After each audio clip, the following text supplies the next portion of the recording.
I don't know if infuriating is the right word, but it feels like it is. All right, so now we're going to check in with our good dude here, Steve Baker. He's a journalist with The Blaze now. He was an an independent journalist before that, and he recently got arrested by the FBI. They told him at the top of 2023, I believe January, that he may have charges brought against him. They hadn't figured it out yet. They hadn't figured out whether they're going to do it or not.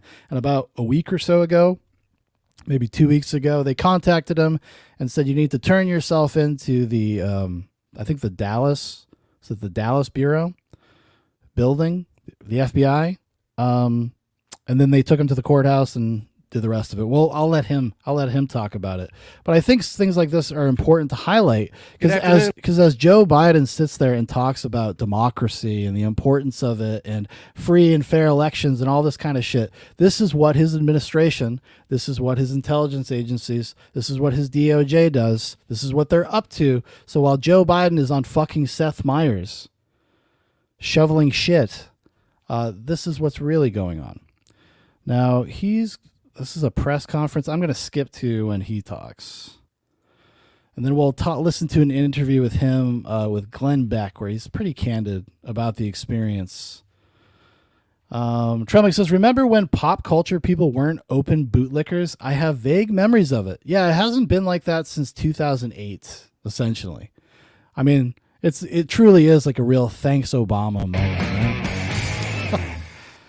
Once they all became star fuckers, they all wanted to be cool. That became cool.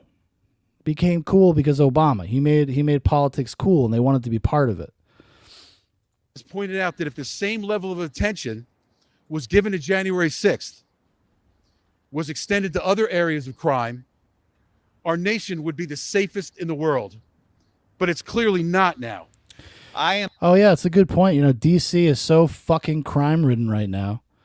That people are starting to go a little crazy. They can't keep cars. Apparently, they're actually suing. There's major cities that are suing Kia. We have a Kia, and we actually got a notice in the mail that we're part of some giant class action lawsuit about their safety measures on their cars, their theft prevention measures, rather. Because rather than deal with the crime, the people that are stealing the cars, they're looking at the car manufacturer and being like, your cars are too easy to steal. What are we supposed to do? I mean, you see a Kia parked out somewhere. What else are you not going to steal it? Yeah, I don't think so, pal. Lord Sigma says, whoa, Glenn Beck, there's a name I haven't heard in a while. I am here not necessarily just for me today. I am here for the other independent journalists that were there on January 6th doing their job, that were not there to riot, that were not there to inflict harm on law enforcement or do property damage or to walk around the building and chanting and making even their voices heard. But for those guys who have been charged and convicted and some imprisoned for the very activities that I did that day, unfortunately for those guys, they did not have behind them a team that has come and rallied behind me of that quality. Unfortunately, they have not had as well a news organization of the size and with the bullhorn voice of Blaze Media to back them up. And so I'm here for them today, first and foremost. I want to talk about, first of all, the difference in journalism today and what it was and what they now expect it to be, and the way that the government still portrays it in trial as this arcane beast that you have to work for some hallowed organization like the Washington Post or the New York Times or the Associated Press or the UPI or CNN or MSNBC, or you're not. You have to be working a place that has like credibility, they say. And which is not the tradition of journalism or being a journalist. Anybody can be a journalist. Anybody can be a citizen journalist. Anybody can be an independent journalist. All it requires you to do is report. Lord Sigma says, hey, we had a problem with that where I work. Apparently, Kias are really easy to hotwire. Had a bunch of idiots that were stealing them from our student lot. They caught them after a few repeats. Well, good. I hope they're in jail. not qualified as a journalist. You have to have a specific license or a designation or a certificate or a badge or a press pass of some sort in order for your voice to be valid. But see, that's the old world. As it is today, when you're somebody like myself, who 3 years ago had a Facebook following of 40,000 followers, that's larger, you understand, than most small town newspapers. As a matter of fact, in those days before, And it's about the viewing audience of MSNBC. Facebook started suppressing speech and throttling our reach because of the COVID restrictions that were happening at the time, my articles to 40,000 subscribers were seen by average of 150,000 people, sometimes over 1 million, depending upon whether they went viral or not. That's the new media. That's where we're at today. So you can't come to us, Department Now of remember, Joe Biden was all about new ideas, the future. You know, we don't want to go back to those old antiquated ways, do we? Justice. You can't come to me, FBI. Again, and this is one of the people that Joe Biden was crying about when he was talking about people that Trump was potentially could pardon. It's a guy like this. Guy, you can't come to me, assistant U.S. attorney, and look at me in a trial and denigrate me the way that you did to J.D. Rivera from Pensacola, or the way you denigrated Stephen Horn from Raleigh, North Carolina in their trials, and belittled them for their journalistic efforts and their voice for what they did, because it's not the same anymore. You've got this old, archaic view, and we're going to stop that from this point forward, going forward, if you decide to come against me in court. We're going to put that back on you, and we're going to educate you on what the new media is. Because while we're growing and our voices are growing and millions of people are following our blogs and our Substacks and our locals, et cetera, Washington Post is laying people off by the hundreds. The old media is dying. We're the new voice. It looks different, sounds different. You may not like what we have to say, but we still have the First Amendment to protect us. Real quickly, I just want to go back to a couple of these guys I've mentioned already. I want to talk about J.D. Rivera from Pensacola. He was the first person in the panhandle of Florida to be arrested for January 6 crimes. He had over 20 agents show up at his doorstep early in the morning in a raid and put the red dots on his family, his children, his wife, and visiting family as well that were staying there with him. What was his crime? He was a professional, or is a professional videographer, photojournalist, who showed up at the Capitol that day with his big professional gear.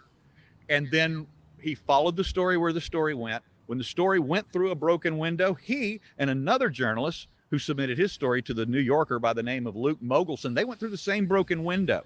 Luke went through with his cell phone. In fact, he famously said, in the video, with the videos he captured inside the Senate of the QAnon shaman praying and singing and chanting in the Senate chamber, he said, I used my cell phone as a journalist notebook. JD was there with his big professional gear, contracted by a television station out of Mobile, Alabama. JD didn't chant. He didn't say USA, USA. He didn't say stop the steal. He didn't say whose house, our house. No chance whatsoever. And he and Luke basically paralleled each other through the Capitol that day. Luke submitted his story to the New Yorker entitled Among the Insurrectionists. Well, that was his get out of jail free card. JD, driving home on the 7th of January, talking to the television station, they're excited. You got all this film. You were there. You went inside. They can't wait to. Which this actually calls into question, I will say this, the integrity of somebody like Elijah Schaffer, who also was not brought up in any charges and got off because he was technically a journalist.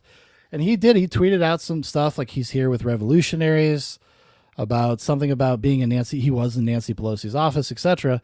I mean, I don't know if maybe that's why he's living in Australia, to try to avoid any type of prosecution. I don't know, but I think it's worth mentioning. Elijah Schaffer used to work for the Blaze too. Take this film that he has and put it on the air. JD gets home, never hears from the television station again. And as I've mentioned before, these individuals with long rifles, red dots, show up from the government, these government agencies, and they arrest him and they take him away. They charge him not with felonies, not with violent insurrection. They charge him with a glorified trespassing charge. And he gets 4 misdemeanors. He says, well, if you're not going to charge Luke Mogelson, then I'm going to go to trial and I'm going to let my voice be heard and I'm going to defend myself. This is selective prosecution at its best. And that's what I'm going to do. And he went to trial. He was convicted. Months later, he was sentenced. Because he doesn't get to have a trial with a jury of his peers. He's down in fucking D.C. in the swamp. To 8 months in prison.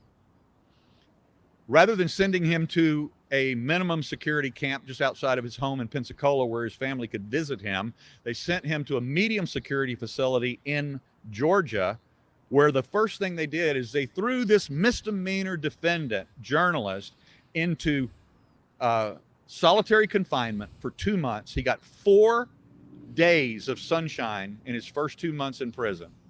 4 days. When he was released into the general population, he then had to convince the violent felons who were there, the professional criminals, that he was only a misdemeanor defendant, because they said to him, you're lying. Misdemeanor defendants don't come to this jail. And misdemeanor defendants don't get thrown in solitary confinement. So they probably thought they maybe did that to, I don't know, like kind of smear him, like in a de facto way, make people think maybe he's a pervert or something. Send him to prison. We know they actually did something kind of similar to Owen Schroyer. Owen Schroyer for InfoWars basically had a very similar experience. We're pros. This is what we do for a living. You don't misdemeanor defendants only. Well, you are if you're a January 6th defendant. That's how you're treated. Thankfully, JD's back home with his family now. He served his time.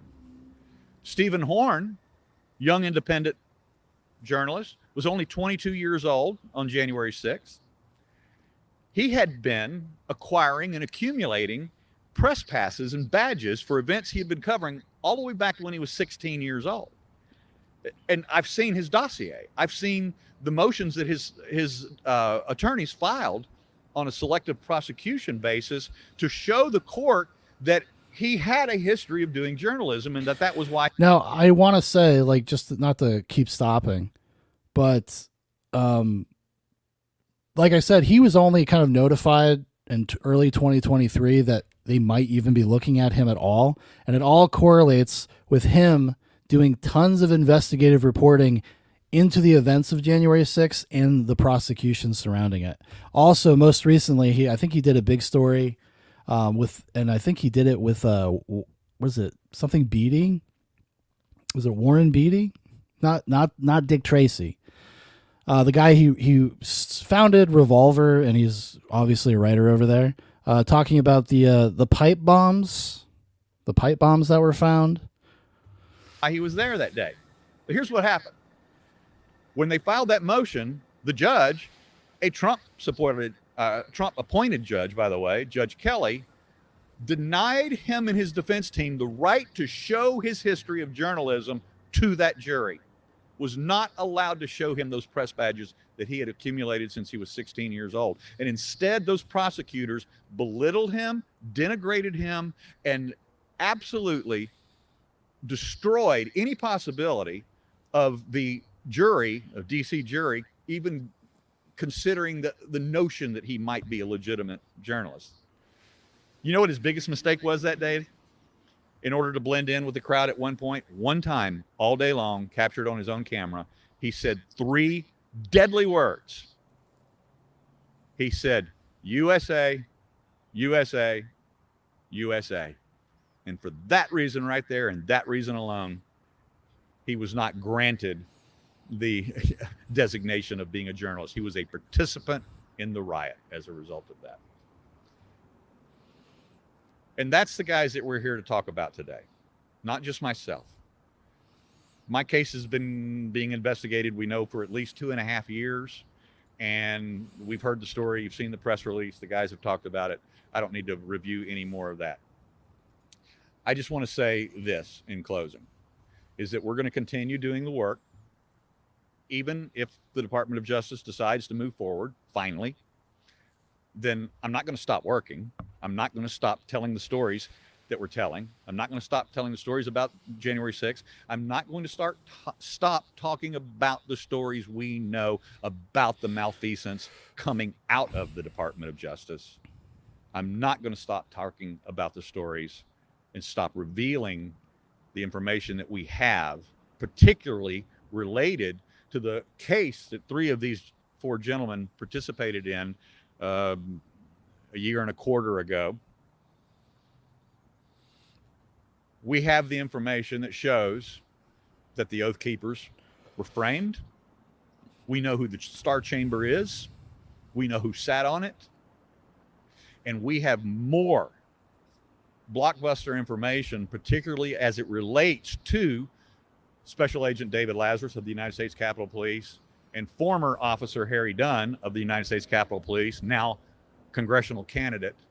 And the fact that these 2 men, we know now, should never have been allowed in that courtroom. First of all, they should not have been members of the Capitol Police or officers of the Capitol Police on January 6, 2021, because of disciplinary actions that they had against them years ago that were suppressed, hidden, not given to the attorneys in discovery through Brady violations by the Department of Justice. I know Brad's a little bit nicer to them than I am. Where is he? There he is. But we're going to be revealing these stories, these documents, and this information. Why not only should those officers not even been officers on the force at that time, they should never have been allowed to testify. And at the very least, these guys behind me should have had that information so that they could have impeached those testimonies when they gave them in that trial. So we're not going to stop. Thank you. But hey, guys, remember, this is a very important election. Democracy is on the ballot, guys. We wouldn't want to live in some sort of authoritarian fascist state, would we? Guys, so much for your time and listening to what we have to say today. My last message is directly to the Department of Justice. Let me do my job.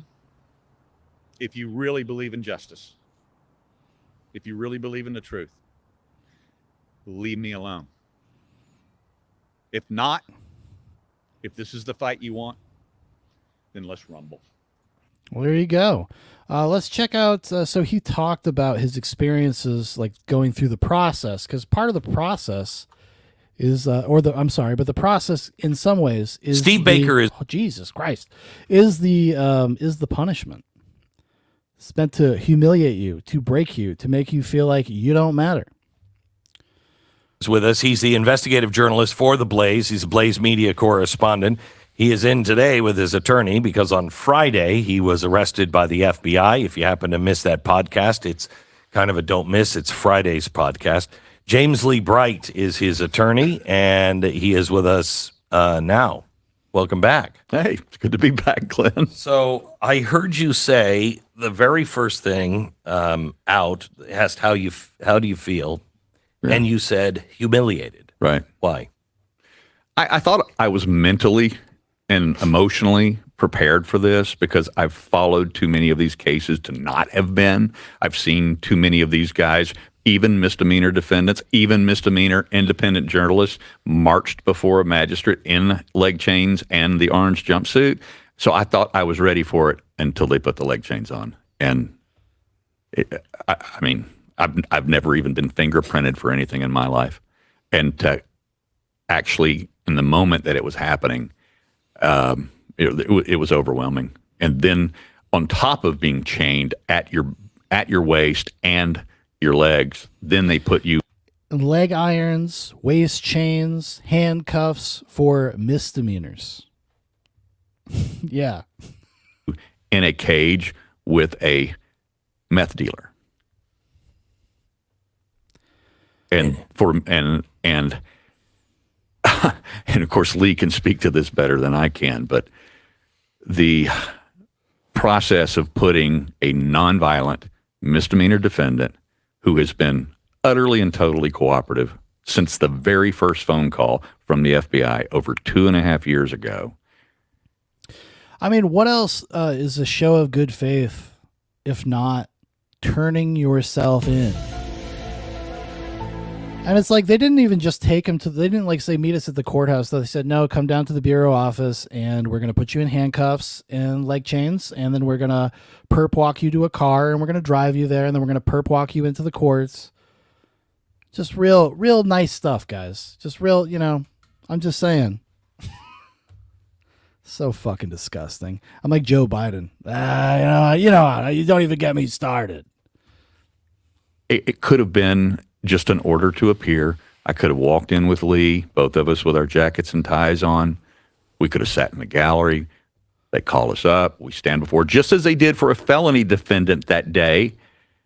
But I'm guarded by U.S. Marshals with leg chains on. So how many misdemeanors, Lee, have you done where they're in leg chains? How many times do you see that? In a case like this, almost never. I've got clients right now that are charged with felony drug cases that we are negotiating with the DOJ for voluntary turn-ins. There's an active warrant on one that I was speaking with this morning, and the DOJ is working with us to do a voluntary turn-in to a magistrate. We'll do a same-day hearing. She'll process through pretrial services and be out. No leg chains, nothing.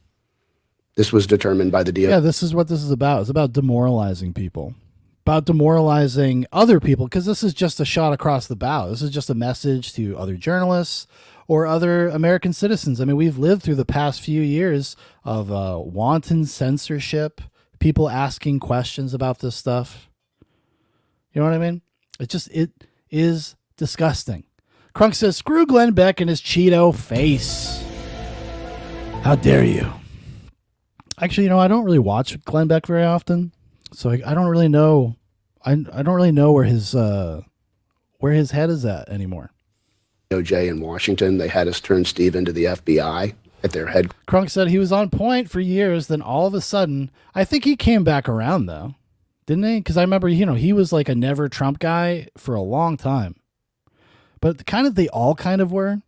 I mean, the Daily Wire was, Glenn Beck was, even what's his face, Steven Crowder. They didn't want Trump as the nominee.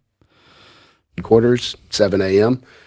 Walked him through, processed him, put him in leg chains and a waist chain, handcuffs to his waist, and then took him directly to the marshals down at the Cabell building here in Dallas. Yeah, no, I don't remember anybody in leg chains and irons for BLM setting cities on fire. No, in fact, most of those were just catch and release if they bothered to catch at all. Crunk says, Sean, I've been an independent for years. I fell in the Bush era, then realized where it was all going to land. Beck is a media mogul nobody realizes. Yeah, because he has kind of like a folksy everyman quality to him. But yeah, he is totally a media mogul, 100%. I mean, the Blaze is a pretty big operation. Yeah, I mean, I have been an independent for pretty much my entire adult life. Like, this is the first cycle where I've really just been like, fuck these people in a way that it's like almost for me personally. It's like retribution. It's like, fuck you. Fuck you. I hope Trump goes in there and just fucking wrecks it all. I hope he just fucks it all up for all of these assholes. He's not going to. He's not going to. That's the dream, right? Drain the swamp, etc. He's not going to. But at the very fucking least, we'll have some sort of semblance of law and order. At the very least. I mean, in so many ways, it's already over, guys. We lost.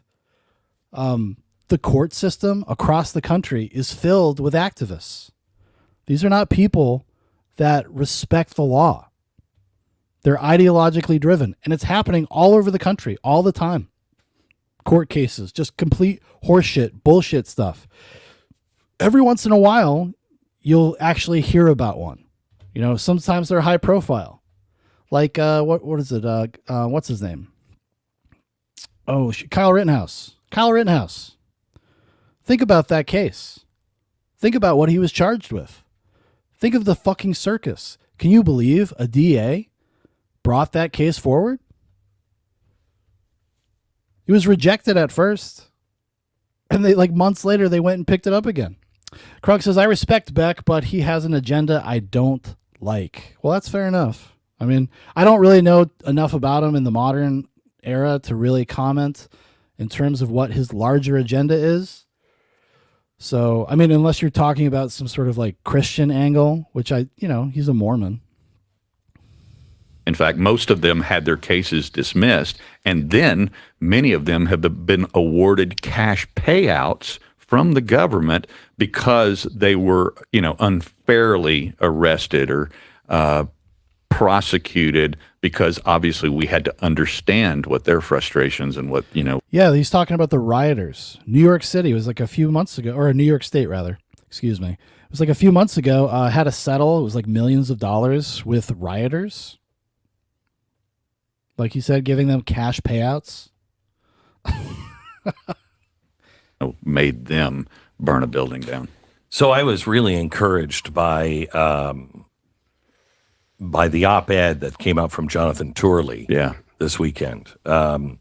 He makes the point that you might be a activist journalism or a journalist activist, whatever this new thing is that they're doing, because you have an opinion.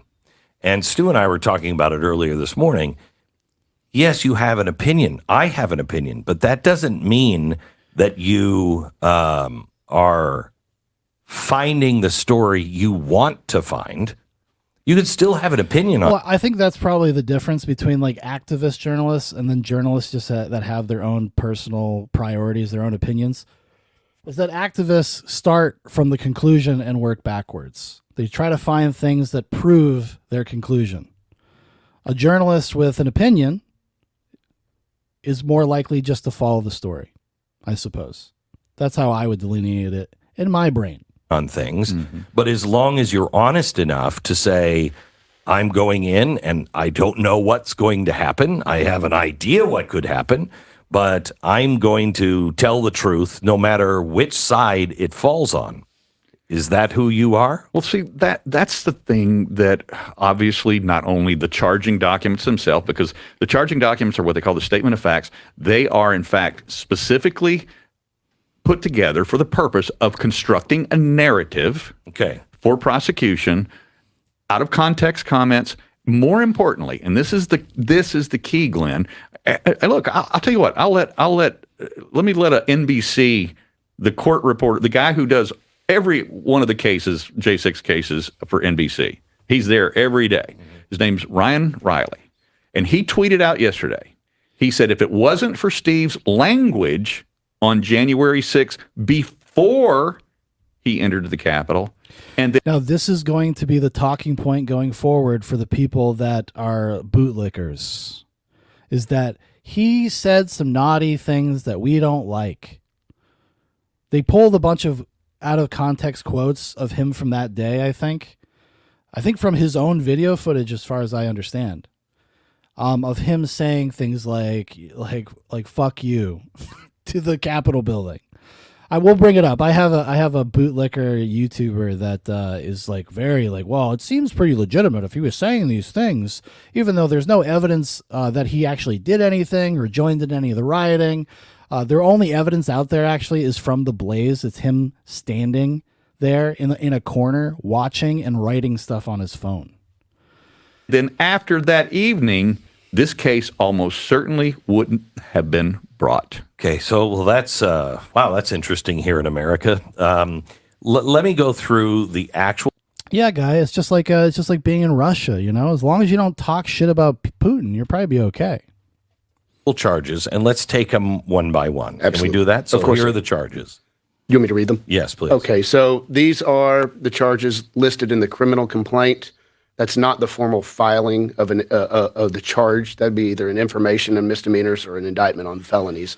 Yeah, and the reason why this is important to make this distinction is what Steve was saying before, is that this is how they build the story. This is how they smear you in public and try to get idiots to be like, well, this isn't really that big of a deal. It doesn't really matter. I mean, look, he said, fuck you, Nancy Pelosi. I mean, what the fuck? Prophet says this is all very dystopian. Feels like the first few chapters of that Emmy Joy novel. Yes. Hopefully the audiobook comes out soon. But this is the criminal complaint that issued the arrest warrant with the supporting affidavit and statement of facts contained. And Steve's right. It is written with the intent to create a language narrative. There's no question. There you go. So of the 4 charges that Steve's been charged with, 18 U.S.C. 752A1, that's knowingly entering or remaining in any restricted building or grounds without lawful authority. That's the one that carries up to a 1 year in jail penalty, minimum of 6 months. 18 U.S.C. 1752A2, disorderly and disruptive conduct in a restricted building or ground. 40 U.S.C. 5104E2D, disorderly conduct in a Capitol building. And then 40 U.S.C. 5104E2G, parading, demonstrating, or picketing in a Capitol building. Okay, so I don't know, I'm sure you know this now, I don't know when you found out, but the Speaker of the House released 5,000 hours of videotape, much of it centering around you and showing. Yeah, so this has gotten so ridiculous. And I will say this, I'll give Republicans, Mike Johnson, credit for this. They are starting to actually release like all of the footage. Because somebody like Steve, they fucking need it. These people that have been brought up on charges like need this shit. Especially the people that were there as independent journalists. They need it to protect themselves. That you weren't parading or picketing or being disorderly at all. Ever. Ever. No, not at all. So how do they make that charge? That's going to be fascinating to see. I Well, mean, We already know what they're going to do. He outlined it when he told that story of that 22-year-old kid, and the reason why he got convicted was because he chanted USA, USA. That's what they're going to do to him. They're going to take all of these quotes from throughout the day, probably out of context. I think all of them maybe were said before he actually even entered the building itself. So they're going to convict him because he said things that they don't like. Crunk says, the blue LEDs are crap. Glenn looks like an Oompa Loompa with white hair. This is, and again, I don't want to get into being the legal expert or even trying. I mean, I did stay at a Holiday Inn Express last night, Right. but the point being is that they always, because I followed so many of these trials, they always overcharge, but that's not just J6. That's DOJ. Always. And that's to scare you into a quick plea deal. Exactly. I was going to say that exactly. They try to terrify you and say, hey, man, take the 9 months. Take the 9 months in jail. Because if you go to fucking trial and you lose, buddy, you're going to get like 20 years. Correct. They get their, their notch in their belt and their points towards whatever their next, career advancement goals are. And that's essentially what's happening here. Technically, yes, I went in the building. Okay, so if that is a crime, then it is a crime. But if charges. hang on. If that's a crime, then the crime has to be punished equally. So the New York Times. Yes, it has to be ubiquitous. If they're going to charge him, and all these charges, if they're all based on him just entering the building, then everybody needs to be treated equally. Everybody should be arrested. Where's Cosmic Kitty when you need her? She'd be making the case. Arrest him. The Washington Post, every single journalist would have to be charged with that crime, right? well, I mean, I think Steve and I were talking earlier, and I think we've estimated that roughly 60 journalists went into the rotunda, went into the Capitol building on that day. 6 to 7 have been charged now out of 60, rough. All of those have been right of center media. All of them. So you are being made, let's see if I can find it, from NB. And if you go into a D.C. court and make this case to the jury, they're going to be like, yeah, of course they're right-leaning. Those people are fascists. Those are fascists. Of course, why wouldn't they single out the right-leaning journalists? NBC, you're made into a total clown by NBC. The same guy whose Right. tweet I just read, by Correct.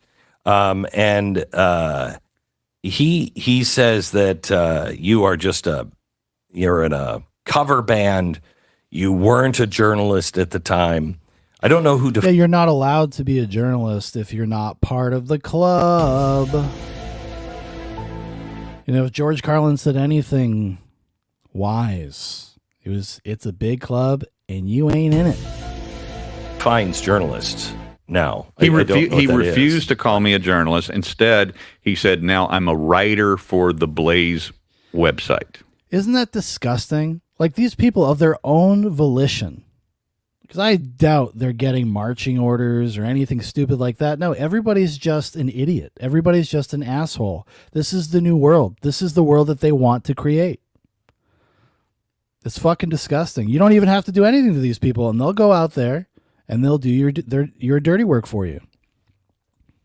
That was his only way of getting around having to acquiesce to Correct. what I was doing that day. I apologize. No. I got to know Ryan a little bit when we were in trial back in the fall of 22 for 3 months for the Oath Keepers trial. Yeah.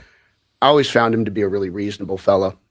I like some of his work, but I agree. The article that he wrote regarding Steve, It's a hatchet job. it was, and it was petty. It was completely unnecessary. I thought it was really poor reporting, and it was done not unlike the complaint, not unlike what we see when we're talking language. It was done to establish a narrative solely to disparage Steve. So, Like, they get excited about being a part of this disgusting charade. Like, they get off on it because it makes them feel like they're doing something. They're part of something. It's so disgusting. how do you, first of all, how do you combat the journalist thing? With him going in, that's a 6-month sentence. Could be. And he has said, well, yes, technically I did violate that. So how do you defend that? Well, number one, I'm not the only attorney on this case. We've Okay. got about 5 of us that are volunteering on this. And we're volunteering them. because we got to know Steve during trials in D.C. Great reporting. Always loved spending time with him. He was one of the few conservatives in the press pool there. One of the other attorneys. that we're No, working- he's a musician, NBC News, a musician and libertarian writer who was a frequent presence at the federal courthouse in Washington, D.C. during the Oath Keepers' seditious conspiracy trial. Yeah, he was just there hanging out. What were you doing just hanging out There there you all go. the time? Well, the worst thing that I was doing is I was about half of my reporting was on the press pool. They didn't like that because I always sat in the back of the room so I could watch them and see what was on what they were doing, see what was on their screen, see which games they were playing during the important testimonies, to see who was pre-writing their stories and then just hanging out in the hallway talking, because that's what they do, and they're really good at it. They can pre-write 2 or 3 stories in a day, and then as soon as the rulings or the motions are filed, they can then fill in the blanks and boom, submit, and Yeah, it's like Mad Libs. they get out. And then more importantly, I was able to show on certain very significant testimonies how the comparison of how the various journalists withheld because see, we all know it's not that they lie, it's the lie of omission. It's when you're only covering the government's case in chief and their witnesses, and then all of a sudden they get out and go for coffee break during the cross-examination. How can you tell the truth about what happened in that trial? Who watches the watchers? Okay, so the next thing I want to take a look at is this. We're going to look at, I think this has what he actually said. The damning evidence is here. So PSA Sitch, he runs like a debate or kind of debate breakdown show with this other dude called Adam Friended, I think his name is. They used to be kind of okay, but they've been captured by the same thing that all of these people get captured by, is that when they become partisan, when they become bootlickers, they get more popular. As soon as PSA Stitch and Adam Friended started towing the line a little bit more, having kind of specious guests, starting to agree with people, like trying to find that common ground. We're enlightened centrists. He says, I've been looking into the Steve Baker arrested for entering the Capitol on January 6th story. There is a claim that he was a journalist at the time and entered simply to document the incident as a journalist, so he should be protected from prosecution. Some have called that into question, claiming he was only hired to work as a journalist after January 6th. So this guy, when he says he did some looking into it, he did some research, is that he just read the affirming information. Here's what the FBI charging document shows. which is not the charging document, right? Isn't this just the pre-charging documents? Pick one.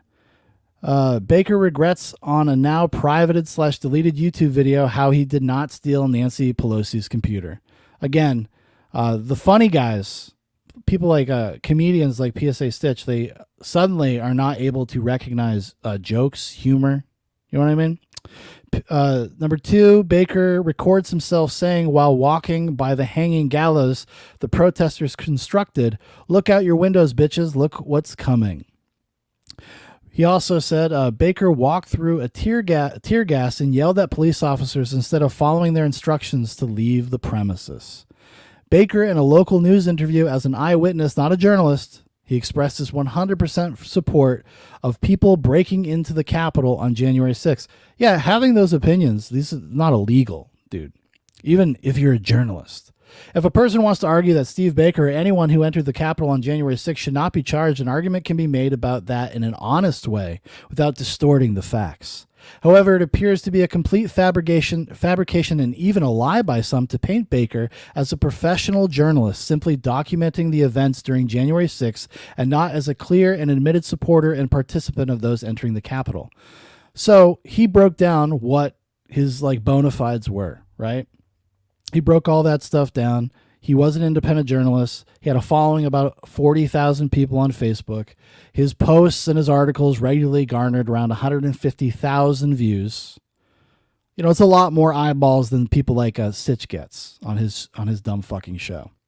He says the post-millennial article seems to be intentionally written in a biased and disingenuous way. Besides intentionally leaving out the above information I mentioned, they used the carefully worded phrase that the charging documents show he was working as a journalist. This obviously makes us, the reader, believe the charging document acknowledges or shows Baker was working as a journalist in some official capacity. Though, of course, in reality, what TPM means is that it's the author of the article's opinion that Baker was filming the events and narrating. It means he was working as a journalist. If simply filming an event and narrating was grounds for being recognized as a journalist, the majority of random people uploading any random video on the internet would be classified as journalists as well. Yeah, no shit. No shit, dude. You can be. Intention matters. You don't exist in a vacuum. Prophet says something I agree. This disgusts me. This disgusts America. This is true. This is true. So stick to the facts. If you want to argue Baker should not be charged for entering the Capitol, go for it, but don't make stuff up. I don't think anybody made anything up. Just your angle and where you get your information might not be the most honest place. They might not be good faith. So I want to check this video out. This is from The Hill. We're going to check out Brianna Joey Gray and Robbie Sove react to the arrest of libertarian reporter Stephen Baker in connection with January 6th. I have not watched this, so I don't know what their opinion is going to be. Brianna Joy is probably going to be all for arresting this dude, or maybe not. You never know. She's kind of a wild card sometimes. Robbie Sove is, I assume, will be on his side. That's generally how it goes. They're like the Hannity and Combs of the modern era. Before this, it used to be Crystal and Sagir. Remember when they were on The Hill? They were the people before they went on their own to have Crossfire or Talking Points or whatever the fuck that stupid show's called. Do they even do that anymore? Or does she only hang out with Kyle Kalinske now? Libertarian journalist Steve Baker was arrested March 1st on charges relating to the January 6, 2021 riot at the U.S. Capitol. Baker claims that his arrest was based on, quote, scary words. Steve Baker is an investigative journalist known for his work with The Blaze and has written extensively about the trials of Capitol riot defendants and spoken in support of the event. He says his views on January 6th are influencing what's happening to him now. Baker has supplied videos to Blaze News, the Glenn Beck-founded conservative news outlet. I mean, no, I don't even like this framing. In support of the event. What, because he hurled some epithets at the building? He also sold his videos to the New York Times and also to HBO Max. Now, on Friday, Baker was arrested by the FBI, accused of allegedly participating in the storming of the Capitol. He faces 4 misdemeanor charges that have been leveled against many other low-level January 6 defendants, including charges of trespassing and disorderly conduct. Now, he was released from the custody after making his initial appearance in a Dallas court. Baker took to X and said, "I don't like the deliberate humiliation they put me through. There was no reason to do that. There was no reason to march me into a courtroom in leg chains today." Let's listen. I'm actually still shaking a little bit. I don't like what I just went through. I don't like the deliberate humiliation that they put me through. There was no reason to do that. There was no reason to march me into a courtroom in leg chains today. There was somebody there answering for a felony, and they weren't in chains. My charges are misdemeanors. It's just, it's mind-boggling. But You know, I like this guy. I like his hat. You know, it's very Daniel Plainview. He's all business, this guy. that is, unfortunately, the type of selective persecution that January 6 defendants are facing. And ultimately, what we are looking at here, and probably the only reason that many of the January 6 defendants have had to go through what they've had to go through, is because of what I've talked about so many times and what I've written about so many times. It's called scary words. Robert F. Kennedy Jr. reacted on X about the arrest, saying, quote, "The suppression of free speech through intimidation and arrest goes directly against what our founding fathers intended. The Twitter files, Missouri v. Biden, Kennedy v. Biden, reveal a full-scale war by the U.S. government on the First Amendment." According to an FBI affidavit, Baker antagonized police officers who tried to I love how they have the good cop, bad cop thing. So now she's going to come with this information, the smearing information. keep him on the other side of a door jam, repeatedly asking, "Are you going to use that gun on us?" He remained inside the building for approximately 37 minutes before police let him out Oh, 37 minutes. And then he inquired whether or not he was going to get shot. Oh, what a fucking asshole. of the Capitol. In one video, as Baker approached the Capitol around 1:10 p.m. on January 6th, near a location where gallows had been constructed, Baker recorded himself saying, "Look out your windows, BITCHs, look at what's coming." Yeah. All right, so this seems to be a really important story, a big story, a polarizing story, particularly in right media, where this is emblematic of what they believe to be political prosecutions of people who were largely articulating their free speech rights. In this instance, it seems to be a little messy. Help me if I'm understanding, because Baker did enter the Capitol, and there seems to be an argument there for trespass. But is the argument that the kind of the other charges, the idea that he was belligerent with the police, that the people Yes, he said things to people. believe that that's trumped up and retribution for the fact that he's been doing so much coverage of other January 6th defendants? Yeah, basically that. Look, there's no argument he did enter the Capitol. So if you're just charging literally every single person with trespassing for going in, I mean, the fact that he's a journalist, he is a journalist. He's contributed video footage for Blaze Media. Other outlets have used his footage. Now, should journalists be treated separately because they say they're journalists? I actually don't really take that position. So if you're just going to absolutely charge every single person who did enter that building, he didn't break down the windows. He didn't, is not, and this is the important thing, is not being accused of like scuffling physically with cops. The affidavit, and this is even according to and I did read through it, but this is the NBC News write-up of the affidavit says. Yeah. Oh, so this is the story that they were talking about on the Glenn Beck show. Indicates that federal prosecutors will focus on comments from Baker showing he was sympathetic to the mob, and then the words he used with the police, and then in other places saying, and by the way, he says his comments. So he made a lot of comments about Nancy Pelosi being the B word. He says those were taken out of comments because then he turned around and said, and Mitch McConnell's the other B word. And like he's a libertarian and he doesn't hold a lot of respect for our officials. I mean, I took from that not that we're supposed to be mad at him for using colorful language with respect to a Democrat versus a Republican. It seemed to me the implication was that because he was near gallows, I guess the structure that had been erected ostensibly for Mike Pence to be. No, it's a bit of theater. It's something that we've seen across the globe, actually. It's something that happens pretty regularly. In France, in fact, happens all the time. Whenever they have riots, they always go to like government officials like houses and shit and put gallows on the outside. It happened in America too over the past few years. They know this. Guillotined or hung or what have you, that there was an applied threat in some of what he was saying. That's how I read it, regardless of whether you agree with it. Yeah. And then there's also the aspect of this that we're, of course, now many years beyond January. Because don't worry, guys, these are not actual real journalists. These are called pundits, and they would never, ever find themselves out on the field risking anything. They'll just let other people do the work, and then they just kind of sit back and hang out like they're me. like they're hosting an episode of Nightcap. Just wonderful what's going on. 6th, and obviously there's no evidence of this. Maybe they're just taking their time to get around to him, but he has been covering a lot of these trials. He's been in court. Again, he's been among the press gaggle of people who are there at these events reporting on them. And, from a sympathetic conservative media position. So the suggestion is that that these charges are coming now as a kind of punishment for that. Again, there's no hard evidence of that, but I see why it's being raised. And look, it is a free speech issue. I mean, to some degree, we want to know, right, what went on in the Capitol, even in order to condemn it and hold people who deserve to be held accountable. Other news media outlets have used his footage, have interviewed him. Why can't you just stop being a pussy and just say, yeah, he was an independent journalist? You know, it would have been cool if they did any fucking research at all.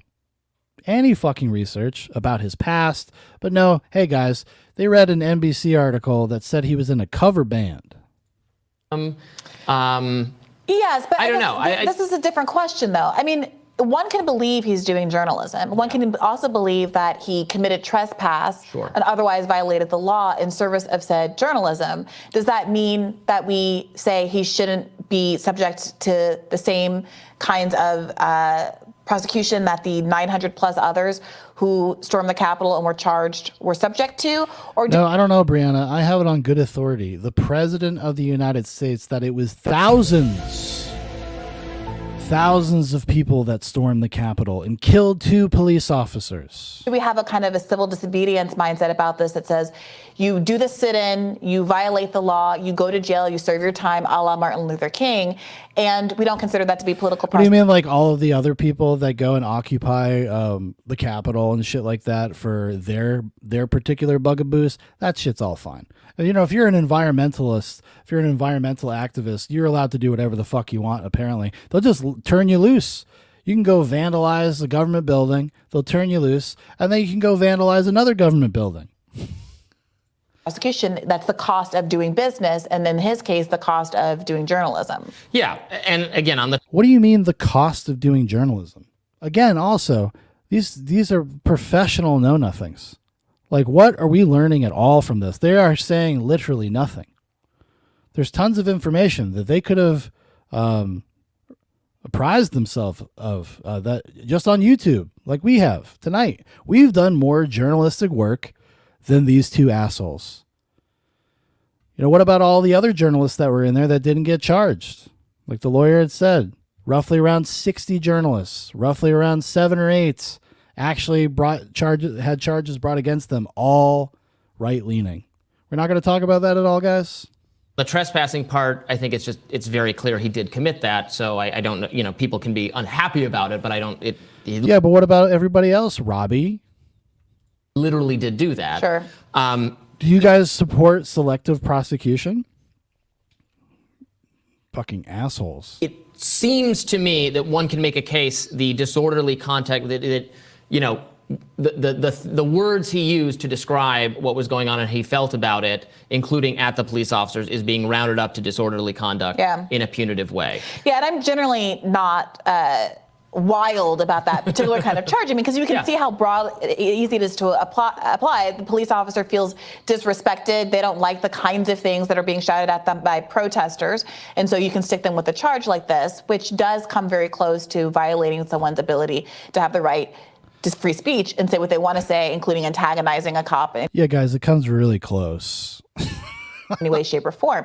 Now, I do think it's interesting for people on this part of the political spectrum to be taking this position when a few years ago during the 2020 riots, the idea that anybody might say something like ACAB, which stands for all cops are bastards, or calling people pig and things No, those people got let out, and then they got giant cash settlements for their troubles. like that, were used to characterize the protests as awful and something that needed to be put down, not just by cops, but in the... Hey, how much destruction? What do you think the number is there, Brianna?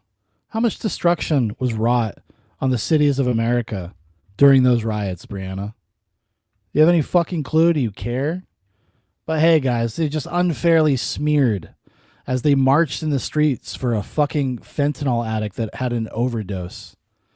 framing of Tom Cotton sitting the National Guard in. But I'm not going to look to gift horse in the mouth. I think at the end of the day, people should be skeptical of the charges that are easily applied overly broadly and can be used to target individuals who have gone against whatever political power happens to be in charge at a given time. And of course, Baker himself self-describes as a libertarian.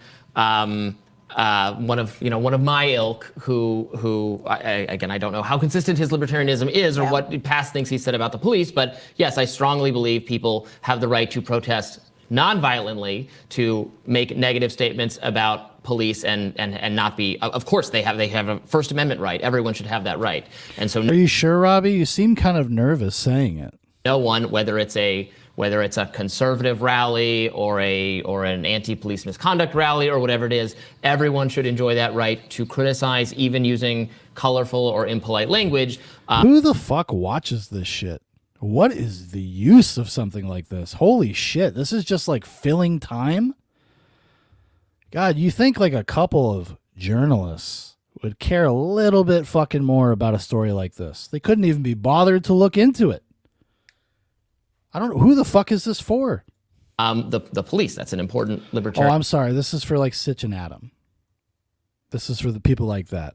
value. So that, yes. I think there's a lot of reason to be concerned about what's going on here, and it merits further investigation because we don't want to criminalize people for just crossing the police in this way. And do we know anything about the delayed timing? It does seem to me that is the most questionable. I mean, if there has been the case, especially because there's tons and tons of footage of him in the Capitol, all different angles of him kind of doing nothing. is that apparently about 2,000 people And entered I bring it up because they obviously have access to all that stuff. the Capitol. 935 defendants have been charged with entering or remaining in a restricted federal building or grounds in the 30 months since January 6th. If it is the case that they've been like rolling out these charges, then it might not be so suspicious that they're just now getting around to Baker.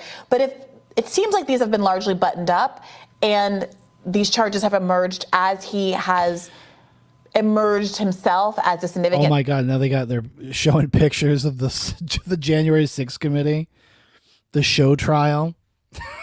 Oh my God. Figure and reporting on this story in a way that is sympathetic to the protesters. I do think that gives them more cause for skepticism. Yes, and it's just... Are you not allowed to write a story that's sympathetic to the protesters? Is that not allowed to you, Brianna? What the fuck? Who cares? Decidedly not the case that they just obtained the footage or something of him. In this affidavit, it says they were able to identify him as having been in the Capitol on February 10th of 2021, which is a month after it happened. So that's not an excuse they could use. I'm sure we'll continue covering this. It's an issue that has attracted a lot of attention. Oh, I'm sure you guys will. Well, I think I'm going to call it a night. I did not get into what I was hoping was going to be the biggest portion of the show. The WPATH leaks, or Worldwide Professional Association of Transgender Health. I think that's what it's called.